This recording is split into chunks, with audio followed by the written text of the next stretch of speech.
Hello दोस्तों, स्वागत है आपका डिवोशन इंस्टीट्यूट में। आज हमारा 47 सेशन है इंग्लिश ग्रामर का और आर्टिकल का ये हमारा चौथा सेशन है। पहले 3 सेशन के अंदर हमने जितना भी पढ़ा है वो बेस तैयार हो रहा है। ये चारों सेशंस होने के बाद अगले सेशन में हम लोग क्वेश्चंस को देखेंगे। करीब 200-300 सवाल करेंगे जिससे आपकी प्रैक्टिस बहुत अच्छे से हो जाए। पहले 3 सेशंस के अंदर हम 11 रूल्स कर चुके हैं। ये रूल नंबर 12 है आपके लिए। आपके सामने 6 सवाल लिखे हुए हैं। इन 6 को आप जरा पढ़िए और इनका मतलब खोजने की कोशिश कीजिए। और इसके अंदर आपको ए, एन, द या कुछ नहीं, इन चारों में से कोई एक भरना है। किसमें ए आएगा, किसमें एन आएगा, द आएगा या कुछ नहीं आएगा।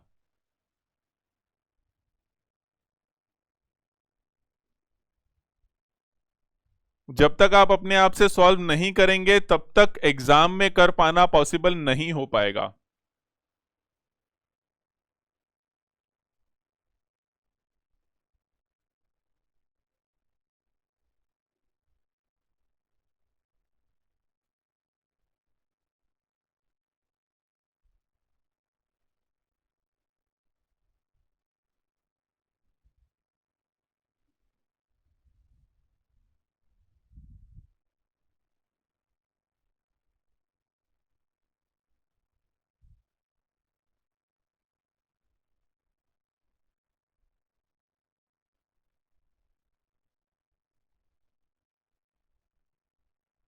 आई होप आपने कुछ भर लिया होगा। अगर आपने नहीं भरा है तो पहले वीडियो को पॉज करें, इसको सॉल्व करें, उसके बाद ही आगे वीडियो देखें। देखो ये जो वर्ब्स है ना, ये बहुत स्पेशल वर्ब है। देखो अपॉइंट है, इलेक्ट है, सेलेक्ट है, मेक, चूज, कॉल, ये जितनी भी वर्ब्स आपको दिख रही हैं ये स्पेशल वर्ब्स होती हैं। इन वर्ब्स का और इनके आसपास की वर्ब्स का हम एक रूल एडवर्ब्स के चैप्टर में भी करेंगे, जब हम देखेंगे कि कौन से वर्ब के साथ एज आता है और कौन से के साथ एज नहीं आता। लेकिन वो तब हम करेंगे। आज जो हम आर्टिकल्स कर रहे हैं उसके लिए आपको क्या याद रखना है, 3 वर्ब्स याद रखनी है, कॉल, इलेक्ट और अपॉइंट। ये 3 वर्ब्स बहुत ही स्पेशल वर्ब्स हैं। कॉल, इलेक्ट और अपॉइंट, ये 3 वर्ब्स स्पेशल वर्ब्स कैसे हैं? ये 3 वर्ब्स ऐसे स्पेशल हैं कि इनके बाद में द जो आर्टिकल है वो नहीं आता। देखो अगर आप गौर फरमाओगे, बात किसकी हो रही है? कैप्टन की, प्रेसिडेंट की, लीडर की, लीड एक्टर की, डेब्यू विनर की, जूनियर्स की। तो ये जितनी भी बातें हो रही है ये सब जनरली सम्मान देने के लिए इनके आगे द लगाते हैं। द प्रेसिडेंट ऑफ इंडिया होता है, the captain of the team होता है, द लीडर होता है, द लीड एक्टर होता है, क्योंकि ये एक कोई ऐसा व्यक्ति होता है जो विशेष रोल में काम करता है। इसीलिए इनके आगे अक्सर ज्यादातर के आगे द लगता है। द डेब्यू विनर होगा। डेब्यू का मतलब होता है जो पहली बार कोई काम करता है, और विनर मतलब जीता है। तो पहली बार वाले सब में वो जीता है तो द लगाते हैं, है ना। तो ऐसे करके इनके आगे द जनरली आता है। आपने सुना ही होगा द प्रेसिडेंट और द कैप्टन और द लीड एक्टर, इसमें तो कोई दिक्कत नहीं है। लेकिन मैं आपको क्या बोल रहा हूं कि अगर वर्ब्स इन 3 में से कोई एक है, कौन सी, कॉल, इलेक्ट या अपॉइंट, तो उसके बाद आपको द नहीं लगाना है। कहने का मतलब क्या हो गया? ही वॉज अपॉइंटेड लिखा हुआ है तो हिसाब से तो द कैप्टन आना चाहिए, लेकिन ये द हम नहीं लगाएंगे। ये रूल मैं आपको सिखाना चाह रहा हूं कि वैसे तो आपको पता है कि कैप्टन के लिए और कुछ भी लिखोगे तो आपको द लगाना चाहिए। अगर मैं यहां पर अपॉइंट की जगह चोजन कर देता, ही वॉज चोजन, तो आप द लगाते। He was chosen the captain, जैसे चोजन यहां लिखा हुआ है तो द डेब्यू विनर है, इसमें कोई दिक्कत नहीं है, ये सही हो जाएगा। He was chosen the debut winner. यहां पे भी चूज किया, अगर उसको कैप्टन द लगाओगे तो कोई दिक्कत नहीं है। दिक्कत किसमें है? अपॉइंट वर्ब में दिक्कत है। जब अपॉइंट लिखा हुआ आ जाता है तो द हम यूज नहीं करते। ही वॉज अपॉइंटेड कैप्टन सीधा ही करते हैं। वैसे ही R.N. Kovind, Ramnath Kovind was elected, the president लिखने का मन करेगा, लेकिन नहीं, होता द प्रेसिडेंट ही है, पर जब वर्ब इलेक्ट लगी होती है तो उसके आगे, उसके बाद में, उसके पीछे जो भी आप बोलना चाहो, द नहीं आता। तो ही Ramnath Kovind was elected president सीधा लिखा जाएगा। कौन सी वर्ब है? कॉल, इलेक्ट और अपॉइंट। तो सेलेक्ट में द लीडर लिखने में हमें कोई दिक्कत नहीं है। मेक में द लीड एक्टर में कोई दिक्कत नहीं है, लेकिन I call him junior sometimes सीधा आएगा, द जूनियर नहीं आएगा। तो ये जो कॉल है, अपॉइंट है और इलेक्ट है, ये तीन वर्ब्स ऐसी हैं अगर आप बोर्ड पर देखेंगे जिनके बाद में आपको द नहीं लगाना। बाकी सब ऐसी कितनी भी वर्ब्स आ जाए, सेलेक्ट आ जाए, मेड आ जाए, इनका कोई लॉजिक नहीं होता, पीछे वाले का लॉजिक होता है, उनके बाद में द लगाने में कोई दिक्कत नहीं है हमें। लेकिन कॉल, इलेक्ट और अपॉइंट, इन तीन के बाद में द नहीं आता। अब आपको पता चल गया है तो पेपर में गलत होने के चांस बहुत ही कम हो जाते हैं। रूल नंबर 13, 6 सवाल आपके सामने, ए एंड द या कुछ नहीं, 4 ऑप्शंस भरें अपना दिमाग लगाकर, क्या आना चाहिए। बहुत ही अच्छा रूल है।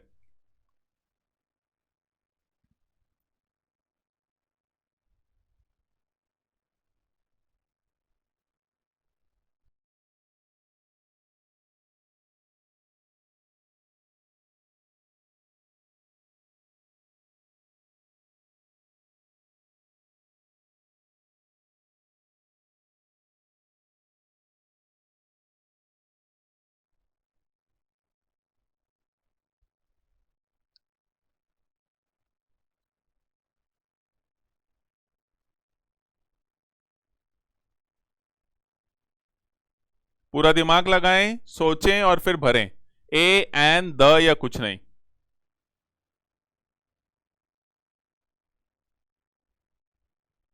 थोड़ा सा मुश्किल रूल है, आपने कुछ कोशिश कर ली होगी, अगर आपने नहीं की है तो वीडियो को पॉज कर लें, पहले कोशिश करें और उसके बाद वीडियो को देखें, ज्यादा फायदा होता है। मैं हर रूल में ये इसलिए बोलता हूं क्योंकि ये वास्तव में काम करता है। मैं आपको चाहूं तो, ये चौथा सेशन है आर्टिकल का, मैं चाहूं तो 1 घंटे के अंदर अंदर आपको आर्टिकल के सारे रूल्स बता सकता हूं। फ्रैंकली 1 घंटा भी नहीं लगेगा, आधे घंटे में बता सकता हूं, पर वो कोई काम के नहीं है अगर पेपर में आपसे आर्टिकल का सवाल नहीं होगा। मेरा लक्ष्य आपका सिलेबस पूरा करना नहीं है, मेरा लक्ष्य है कि जो मैंने पढ़ा दिया उसका क्वेश्चन अगर पेपर में आए तो आपसे होना चाहिए। तो आपका भी यही लक्ष्य होना चाहिए कि जो पढ़ लिया वो तो सही होएगा, उसमें कोई प्रश्न चिन्ह नहीं है, जो नहीं पढ़ा उसको छोड़ देंगे, कोई बात नहीं। तो आप पूरा फोकस सही करने पर जाएं, जल्दबाजी करने पर ना करें। अगर आप गौर फरमाएंगे, बहुत ही अलग तरीके के सेंटेंसेस आपको दिख रहे होंगे। क्यों अलग तरीके के बोल रहा हूं मैं, अगर आप गौर फरमाओ, इस सेंटेंस में पहले में वर्ब क्या है मैं आपसे पूछूं तो आप बोलोगे जी आई, के बाद गो लिखा हुआ है तो गो वर्ब है, आई सब्जेक्ट का काम कर रहा है, प्रोनाउन जो है, तो आई गो वर्ब है। अगर गो वर्ब है तो वॉक क्या है? अच्छा, वॉक ये एवरीडे जो है ये तो एक एडवर्ब है, कितनी बार का, ये हम एडवर्ब्स में देखेंगे। फॉर जो है वो एक प्रेपोजिशन है।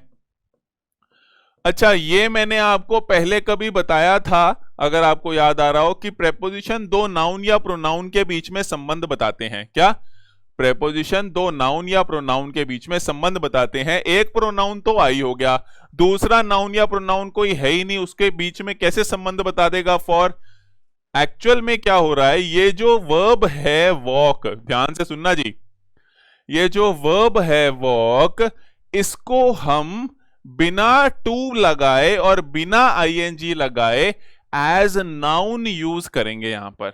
ये थोड़ा सा डिफिकल्ट हो सकता है हजम करना कुछ लोगों के लिए, क्योंकि थोड़ा सा मतलब अजीब सा कॉन्सेप्ट है। हमने स्टार्टिंग के 10 सेशंस के आसपास, 7-8 सेशन के आसपास हेल्पिंग वर्ब्स का जो सेशन देखा था और उसके बाद वर्ब्स का जो सेशन देखा था, उसमें हमने देखा था कि कैसे V1 आईएनजी और 2 + V1 नाउन का काम करते हैं। जो 2 + V1 है, ध्यान से सुनिएगा, जो 2 + V1 है, मैं उस टाइम पे आपको और डिटेल में बताना नहीं चाहता था क्योंकि आप कंफ्यूज ही होगे। बहुत ज्यादा जिसको आ जाता है उसको बताने का फिर भी फायदा है, जब आपको कम आता है और आपको एग्जाम निकालना है तो ये सब चीजें आपके काम की नहीं होती। जो 2 + V1 है उसको इन्फिनिटिव बोलते हैं, और कभी कभी वो जो इन्फिनिटिव है वो बिना 2 के भी आ जाता है। सिर्फ V1 भी कभी कभी नाउन वर्ब होता है। क्या बोला मैंने? V1 आईएनजी और 2 + V1 जो है वो तो नाउन वर्ब होते हैं, नाउन के जैसे भी आते हैं, वर्ब के जैसे भी आते हैं, लेकिन सिर्फ V1 भी कभी कभी नाउन के जैसे आता है। लेकिन इन बातों को आप भूल जाओ, ये तो उनके लिए था जिनको समझ में आ रहा है सब कुछ और जिनको थोड़ी बहुत इंग्लिश आती है। अगर आपको बिल्कुल भी इंग्लिश नहीं आती, आप बस रूल सीखना चाह रहे हो कि सर पेपर में कैसे होगा, तो ध्यान से सुने। जब भी किसी वर्ब को हम नाउन के तरीके से यूज कर रहे हैं, अकेली V1 है उसको नाउन के तरीके से यूज कर रहे हैं। जैसे राइड भी देखो 2 नंबर में, वेंट जो है वो हमारी मेन वर्ब का काम कर रही है। अलोंग फॉर ये हमारा क्या हो जाएगा, अलोंग तो एडवर्ब हो जाएगा, लेकिन फॉर क्या हो जाएगा हमारा, फिर से प्रेपोजिशन हो जाएगा। और राइड जो है वो भी किसका काम कर रहा है यहाँ पे, नाउन का। वैसे राइड करने का मतलब चलाना होता है ये वर्ब, लेकिन काम ये नाउन का करेगा। वैसे भी है ये वर्ब, काम ये नाउन का करेगा। आपको लग रहा है सर ये नाउन का काम करेगा नहीं करेगा, हमें कैसे पता चलेगा? माय डियर, अगर पहले कोई और वर्ब लगी हुई है, गौर फरमाइएगा, अगर पहले कोई और वर्ब लगी हुई है तो इसको नाउन होना ही पड़ेगा, कोई और ऑप्शन नहीं है इसके पास। क्योंकि एक सेंटेंस में वर्ब एक ही हो सकती है अगर फ्रेजेस अलग अलग नहीं, मतलब हिस्से नहीं है अगर सेंटेंस के। तो जरा गौर फरमाइएगा, आई गो फॉर, मैं क्या बोल रहा हूं, जब भी वर्ब्स, ध्यान से सुनिएगा, जब भी वर्ब्स और अक्सर first form as noun use होगी, क्या नाउन के तरीके से यूज होगी, तो आपको उसके आगे ए या एन लगाना है। क्या लगाना है जी, ए या फिर एन लगाना है। मतलब क्या हुआ, आई गो फॉर ए वॉक कर दूंगा मैं यहां पे। देखो अगर आप सिंपल बोलते हो आई गो फॉर वॉक, अगर कुछ नहीं लगाते, आई गो फॉर वॉक से आप क्या कहना चाहते हो, मैं वॉक पे जाता हूं कहना चाहते हो। तो आई गो फॉर वॉक आपको पता है अजीब लगता है, क्योंकि ये लाइन तो आपने कई बार सुनी हुई है। वैसे ही आई गो फॉर द वॉक कर दूंगा तो भी गड़बड़ हो जाएगी। कौन सी विशेष वॉक पे जाते हो भाई, विशेष तो है ही नहीं, द तो आ ही नहीं सकता। कुछ नहीं लगाओगे तो वो वर्ब ही बन जा रही है, अगर वो वर्ब ही बन जा रही है तो फिर फॉर के साथ सेटिंग बैठ नहीं रही उसकी। तो उसके वर्ब पने को हटाने के लिए कुछ तो लगाना पड़ेगा, द आ नहीं रहा तो ए या एन में से एक चीज लगा देंगे, ऐसे करके याद कर सकते हो आप। तो ए वॉक आ जाएगा। वैसे ही आई वेंट अलोंग, मैं साथ में गया, किसके लिए, राइड के लिए, मतलब मैं बैठा था साथ में, तो क्या आ जाएगा, फॉर ए राइड। अगर फॉर राइड करोगे तो राइड वर्ब बन जाएगी, लॉजिक बनता नहीं है। कुछ नहीं लगाओगे तो गड़बड़ होगी, द कोई विशेष राइड थी नहीं तो ए राइड कर देंगे। We had a long talk. अब जरा गौर फरमाओ, टॉक जो है, मैं आपको अगर समझाना भी चाहूं कि कैसे बात हो रही है तो समझना, टॉक का मतलब बात करना होता है। आई एम टॉकिंग, मैं बात कर रहा हूं ना, मैं आपसे बात कर रहा हूं तो टॉक कर रहा हूं मैं।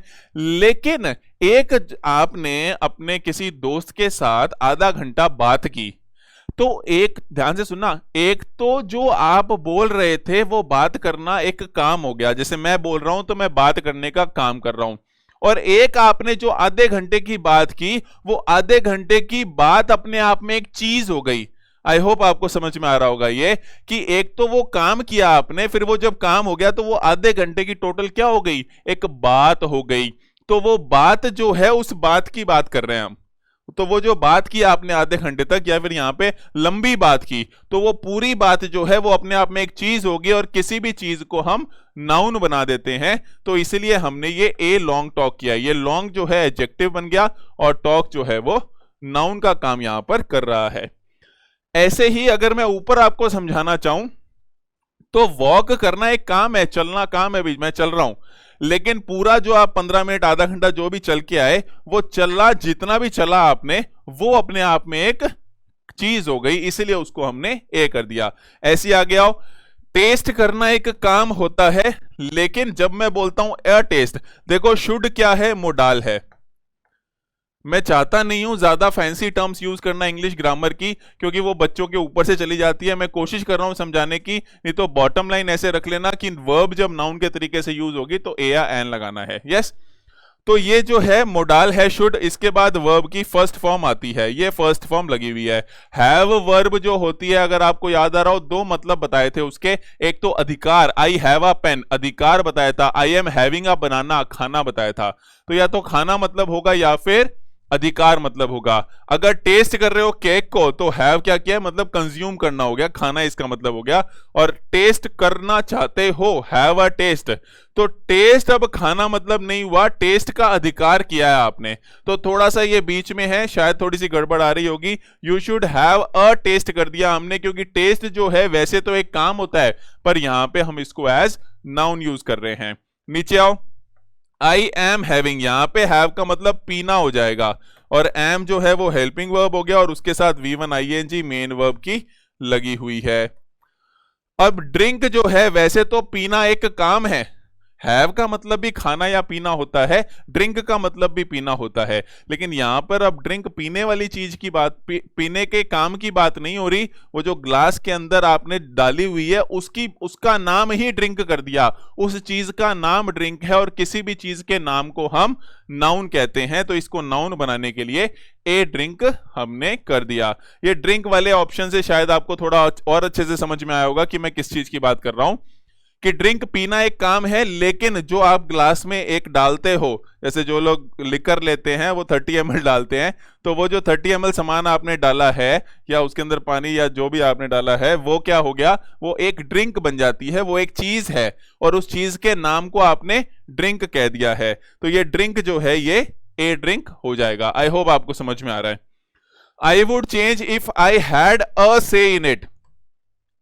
से का मतलब बोलना होता है, हैव अ से ये एक अच्छा फ्रेज है। हैव अ से का मतलब चलना, हैव अ से अक्सर ये यूज किया जाता है इंग्लिश में।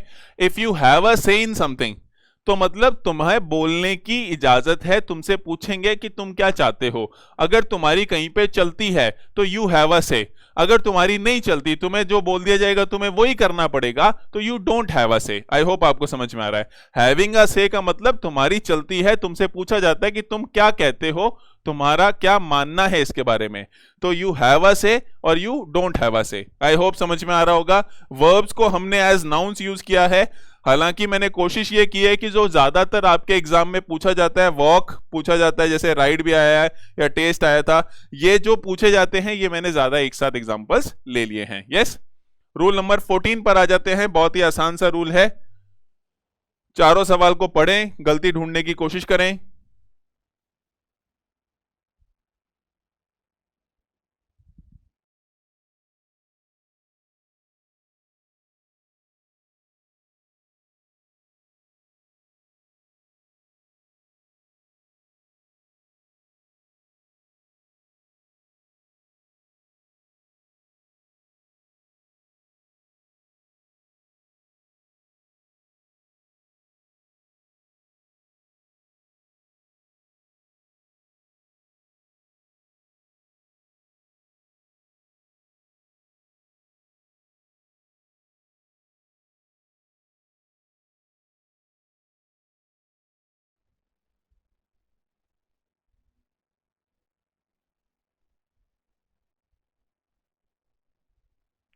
आई होप आपने पढ़ लिए होंगे, नहीं पढ़े हैं तो एक बार पॉज करके कर लें पहले।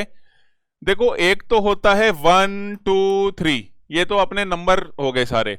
एक ऑर्डिनल्स होते हैं, क्या होते हैं? ऑर्डिनल्स। ऑर्डिनल्स क्या होते हैं? जो आप ऊपर ये लगाते हो, फर्स्ट हो गया, सेकंड हो गया, थर्ड हो गया, फिफ्थ हो गया, सिक्स्थ हो गया, ये क्या होता है? ऑर्डिनल नंबर्स कहलाते हैं। और इन सारे ऑर्डिनल नंबर्स के आगे हम क्या लगाते हैं? द को लगाते हैं। क्या मतलब बोलना है मेरा? जैसे डी देखो, third boy from the right, तो दाएं से तीसरा लड़का जो है is not writing the sentence, वो सेंटेंस को नहीं लिख रहा है, तो थर्ड बॉय नहीं होएगा, यहां पर हमें ऊपर क्या लगाना पड़ेगा? द थर्ड बॉय होता है। तो ये आप जानते हैं, first second third fourth fifth sixth seventh eighth ninth tenth 11th 12th ऐसे करके जितने भी थ लगा के, है ना, या 22nd एनडी लगा के, एसटी लगा के, या फिर आरडी, ये सब अलग अलग आप लगाते हैं ना पीछे, ये लगा के ऑर्डिनल नंबर्स बनते हैं, और इन सब के आगे आपको द लगाना ही होता है। जैसे ए देखो, the first boy in the row is my cousin, तो जो पहला लड़का है तो पहले को आप द फर्स्ट रो बनाओगे। यस, आई होप आपको ये समझ में आया होगा। ये रूल का एक एक्सेप्शन भी है, वो मैं 1 मिनट में बताता हूं, पहले 2 क्वेश्चन और डिस्कस कर लेते हैं। 23rd बुक देखो, फर्स्ट सेकंड थर्ड फोर्थ होता है तो आसानी से समझ में आ जाता है, 23rd होता है तो थोड़ा सा समय लगता है, लेकिन 23rd है तो वही ऑर्डिनल नंबर ही है ना भाई। फर्स्ट सेकंड थर्ड फोर्थ से चलोगे तो 21st 22nd 23rd, ये जो आरडी लग जाता है इसकी वजह से क्या हो गया? ये भी ऑर्डिनल नंबर हो गया, तो the 23rd book on the list is what my me हो जाएगा। तीसरा जो है ये फर्स्टली लिखा हुआ है, ये एक एडवर्ब का काम कर रहा है, बाकी सारे क्या एडजेक्टिव के जैसे होते हैं, तीसरा चौथा पांचवा, लेकिन फर्स्टली एक एडवर्ब का काम कर रहा है यहां पर। कैसे पता चला मेरे को एडवर्ब है? इस ली को देखकर, ये मैंने आपको पहले सिखाया है पता लगाना, तो ये ली देखकर मेरे को पता चला कि ये एडवर्ब का काम कर रहा है, तो इसके आगे हमें द लगाने की कोई भी जरूरत नहीं है, क्योंकि ली वाले तो मैंने आपको बताया नहीं कि ली में लगता है। इसमें एक गड़बड़ क्या होती है, ध्यान से सुनिएगा, मेरे को ये फर्स्ट का एग्जांपल देखकर याद आ गया कि फर्स्ट के दो मतलब होते हैं। एक तो मतलब होता है पहला और एक मतलब होता है पहले। जरा गौर फरमाना, you should first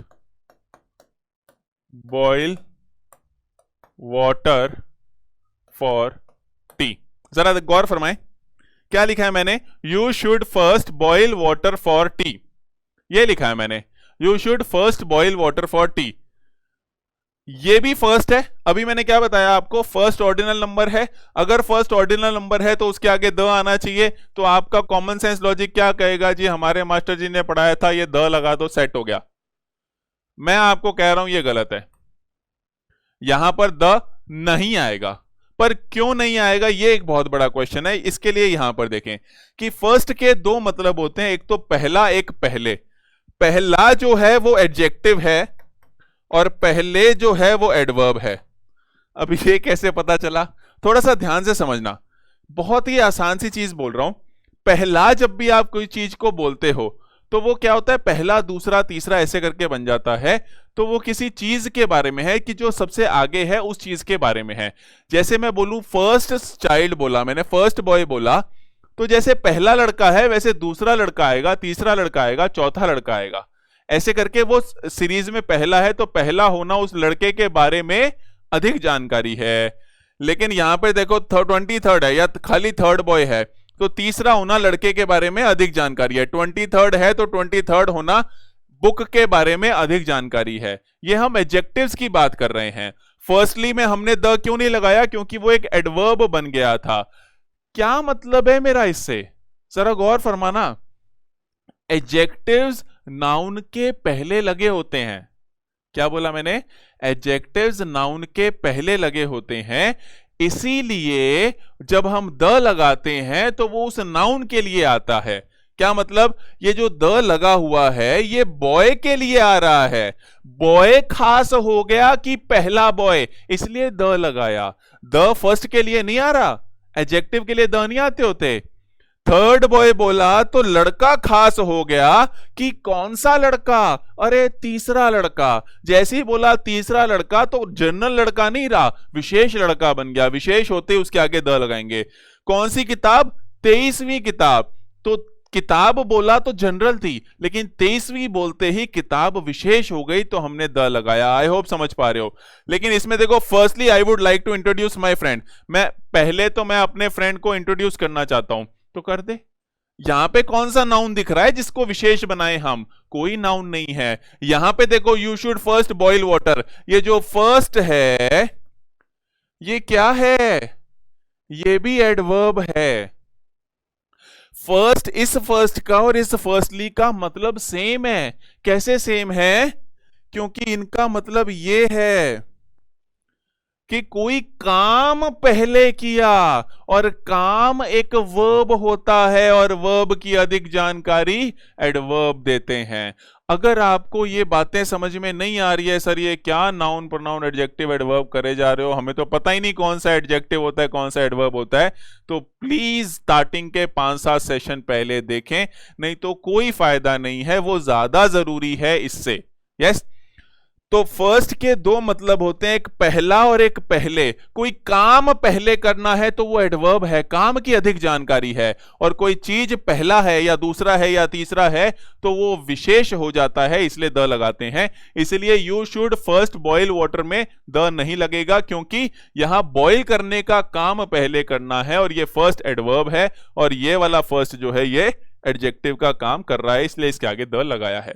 yes, I really hope आपको समझ में आएगा। बहुत ही आसान सा रूल है और बहुत अच्छा रूल है। रूल नंबर 15 पर चलते हैं। 6 सवाल आपके सामने, ए एंड द कुछ नहीं। इसके अंदर वैसे तो 2 रूल्स हैं एक साथ मिले हुए, पर आप करिए फिर अपने बात करते हैं। ए एंड द या कुछ नहीं।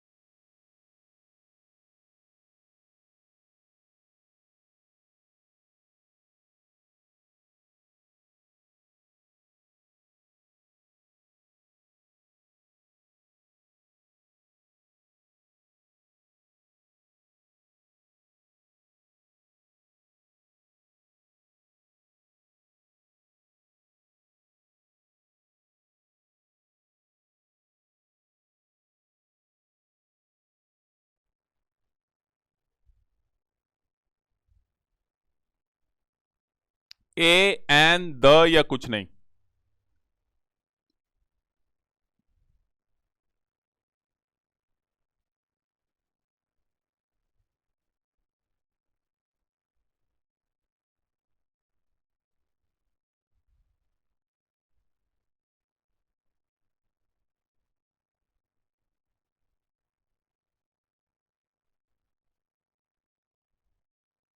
आई होप आपने कर लिया होगा, नहीं किया है तो पॉज करें।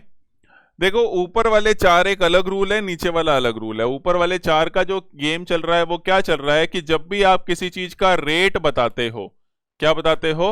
रेट बताते हो। रेट बताने से मतलब क्या है कि दाम बताते हो कि वो चीज कितने की है। तो दाम बताने में ए या एन का इस्तेमाल होता है। क्यों होता है अभी बात करते हैं।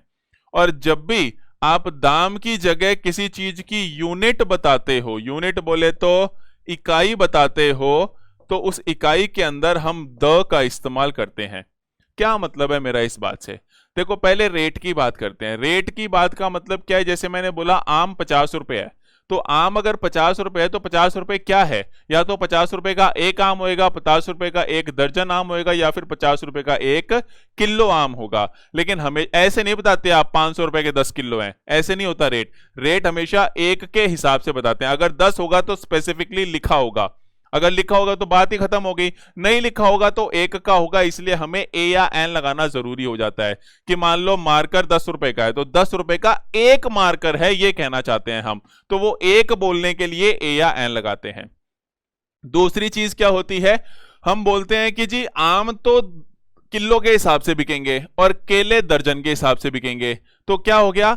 इकाई बताई आपने, यूनिट बताई कि कपड़ा तो मीटर के हिसाब से बिकेगा और चावल किलो के हिसाब से बिकेंगे और तेल लीटर के हिसाब से बिकेगा। अब ये सब क्या हो रहा है? आप यूनिट बता रहे हो, इकाई बता रहे हो कि कौन सी चीज किस हिसाब से मिलेगी आपको। जब आप यूनिट बताते हो, इकाई बताते हो, तो आप द लगाते हो। क्या मतलब हुआ देखो जरा। ही बॉट दी बनानाज, उसने केले खरीदे ₹20 डजन। अब ₹20 डजन का मतलब क्या है? 20 दर्जन नहीं, 20 रुपए का एक दर्जन ना। चाहे तो आप यहां पर लगा लो, कोई दिक्कत नहीं है। पर नहीं लगा हो, आर्टिकल लगाना हो, तो फिर अपने पास पर का तो ऑप्शन ही नहीं था ना। अपने पास तो ऑप्शन था ए एंड द या कुछ नहीं। तो ए एंड द कुछ नहीं में से क्या आएगा? ए आ जाएगा। The mangoes were sold by the dozen. क्या मतलब हुआ दूसरे सेंटेंस का? कि आम जो है वो दर्जन के हिसाब से बेचे जा रहे थे। The cloth is sold by the metre. By the metre का मतलब क्या हो गया? कपड़ा जो है मीटर के हिसाब से बिक रहा है। The he charges ₹500 an hour. उसके चार्जेस जो है वो 500 रुपए घंटा है। तो 500 रुपए एक घंटे के लेता है वो, तो एन आवर लगा दिया क्योंकि आर है तो ओ की साउंड आ रही है, आ की साउंड आ रही है। यस, आई होप आपको ये ऊपर वाला समझ में आएगा। बहुत ही आसान है, मेरा समझाने वाला कुछ भी नहीं है। जब नीचे वाले में आते हैं तो ई को जरा देखो, हम कहना क्या चाह रहे हैं? हम ये कहना चाह रहे हैं कि 1.5 को आप 1.5 लिखते हो कि एक तो पूरा है और एक आधा है। भाई एक पूरा और दो एक आधा ना। और 2.5 को आप 2.5 लिखते हो कि दो पूरे हैं और एक आधा है। ऐसे 3.5 को 3.5, 7.5 को 7.5, 12.5 को 12.5। कॉमन सेंस लॉजिक है। तो ये the cloth required is 2.5 metre, इसमें तो कोई दिक्कत नहीं है। लेकिन इसमें घपला कहां होता है कि सिर्फ आधे को आप क्या बोलोगे? भाई अगर 1.5 को 1.5 बोला तो सिर्फ आधे को A½ बोल दो। कॉमन सेंस लॉजिक है कि नहीं? भाई 1.5 को 1.5 बोला, 1 हटा दिया तो 1 यहां से भी हटा दो, एंड की भी जरूरत नहीं है, A½ बच गया। 2.5 में से 2 हटा दिया तो हाफ बच गया, तो A½ बच गया, तो A½ बोल दो। नहीं, यही सिखाना है बस आपको कि जब सिर्फ आधा बचता है तो ही रन्स A½ नहीं होता, ½ ए माइल होता है। आई हैव ईटन ½ ए बनाना होता है। हाफ के बाद ए लगता है, हाफ के पहले ए नहीं लगता। क्या बताया मैंने आपको कि ये हाफ जब आ जाता है, आधा जब आ जाता है, तब आप आर्टिकल को एडजेक्टिव के बाद लगाते हो। इसीलिए हाफ के बाद ए आता है, हाफ से पहले ए नहीं आता। ऐसा हम एडजेक्टिव्स के चैप्टर में करेंगे। एक दो और रूल हैं जहां पर ऐसा होता है, पर वो कहां कहां, वो एडजेक्टिव्स का रूल है। अभी के लिए तो सिर्फ आप ये याद कर लो कि डेढ़ होएगा तो 1 एंड ए हाफ है, हाफ से पहले ए लगाना है, कोई दिक्कत नहीं है, 2.5 हो 3.5 हो कितना भी हो। लेकिन अकेला आधा होएगा तो आप ए हाफ बनाना नहीं कहोगे, ए हाफ माइल नहीं कहोगे, हाफ ए माइल कहोगे कि एक का आधा किया है, एक आधा नहीं किया, एक का आधा किया है, तो फिर आधा एक, ऐसे करके दिमाग लगा लो, कुछ भी समझ लो, चाहे हाफ ए माइल होता है। यस, आई होप ये दोनों रूल्स क्लियर होंगे। बहुत ही आसान थे, इसलिए मैंने क्लब कर दिए। रूल नंबर 16, 3 सवाल बहुत ही आसान।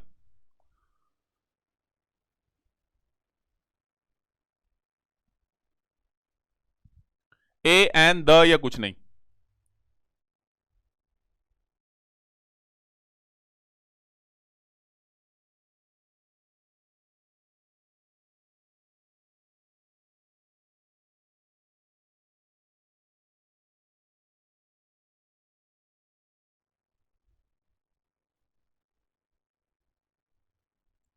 देखो कुछ तो कोशिश की होगी आपने। ये रूल क्या है, बहुत आसान है और इसको मेरे को पता नहीं था कैसे पढ़ाऊं, यही एक तरीका समझ में आया। जरा गौर फरमाना, जैसे आपने कभी सुना होगा, बातों बातों में कहते हैं कि उसके अंदर का इंसान जाग गया, कि भाई उसने जब देखा कि कोई परेशान नहीं हो रही है, चाहे किसी जानवर को या कुछ भी, तो उसके अंदर का इंसान जाग गया। कहने का मतलब इंसानियत जागी को बोलते हैं, उसके अंदर का इंसान जाग गया।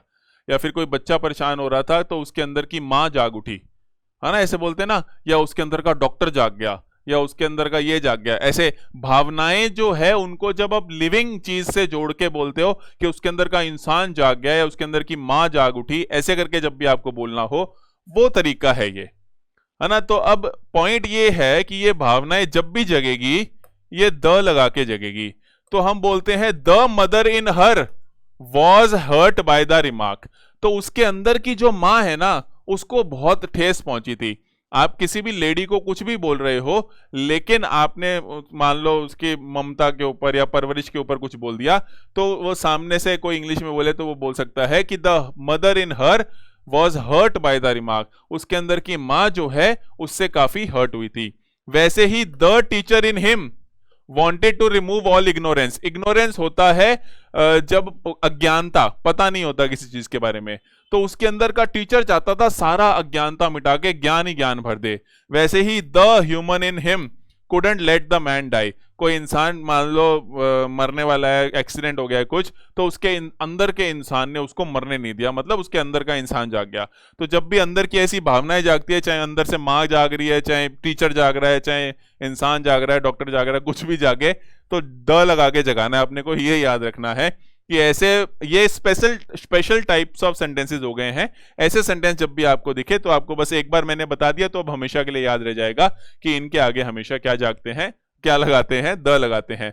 अक्सर इन हिम इन हर ऐसे करके इसके बाद में लगा होता है। यस, तो ये हमारे 16 रूल्स थे। आज की क्लास थोड़ी छोटी जरूर हुई है, रूल्स हमारे खत्म हो गए आर्टिकल्स के। आपको एक पीडीएफ मिलेगी डिवोशन इंस्टीट्यूट के टेलीग्राम चैनल पर, उस पीडीएफ को सॉल्व करें और उसके बाद अगला सेशन देखें। आप जब तक क्वेश्चंस 200-300 प्रैक्टिस नहीं करेंगे, आपका पेपर में क्वेश्चन कर पाना बहुत मुश्किल है। Thank you very much for watching, take care, bye bye.